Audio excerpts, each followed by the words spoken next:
রক্ষণাবেক্ষণের অভাবে বেহাল অবস্থা ঐতিহাসিক উদ্যানের, যার জেরে ক্ষুব্ধ এলাকার মানুষজন। 2021 সালে ঘটা করে উদ্বোধন করা হয়েছিল পশ্চিম মেদিনীপুরের চন্দ্রকোনার বসনছড়া গ্রাম পঞ্চায়েতের ঐতিহাসিক ফাঁসিডাঙ্গা উদ্যানের, কিন্তু নজরদারির অভাবে ফের পুরনো অবস্থাতেই ফিরে যায় উদ্যানটি। ঘটা করে উদ্বোধন করলেও ছিল পূর্বতন সরকারের নজরদারির অভাব, ফলে জঙ্গলে পরিণত হয় স্থানটি। ইতিহাস বলছে 1815 সালে চার্লস রিচার্ড ও মিস্টার হেনরি নামে এই দুই অত্যাচারী শাসককে এই এলাকায় পাঠানো হয়। তারাই চন্দ্রকোনার বসনছড়া এলাকায় একটি ফাঁকা মাঠে তাঁবু খাটিয়ে বিচারালয় স্থাপন করেন এবং একটি বটগাছের নিচে উঁচু ফাঁসির মঞ্চ তৈরি করেন। পাইক বিদ্রোহের নেতা যুগল, কিশোর, সুবল, রাজেন, হাবল, ফাগু সহ মোট 14 জনকে ফাঁসিতে ঝোলানো হয়। তাই এই স্থানটি ফাঁসিডাঙ্গা নামে পরিচিত।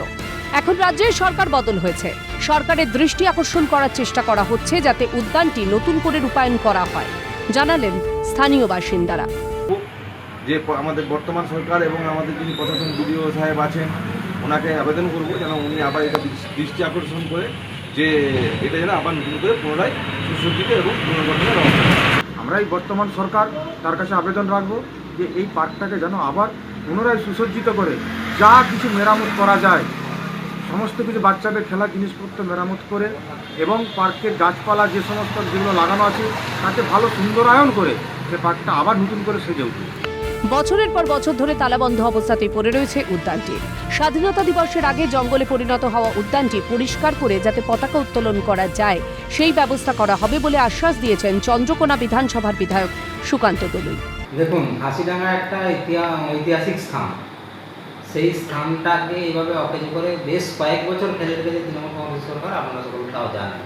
তো আমাদের সরকার এই সত্য এসেছে, সামনে 15ই আগস্ট আছে, তাই স্বাভাবিকভাবেই আমরা অতি দ্রুত ওই জায়গাটা খোলা এবং ওই উদ্যানটাকে পরিষ্কার পরিচ্ছন্ন করে ওখানে আমরা সসম্মানে যাতে করে জাতীয় পতাকা তোলা হয় তার ব্যবস্থা করব এবং ভবিষ্যতে ওইখানে যাতে করে মানুষ টুরিস্ট যেতে পারে তার জন্য তাকে সাজিয়ে তোলার পরিকল্পনা আমরা নিয়েছি।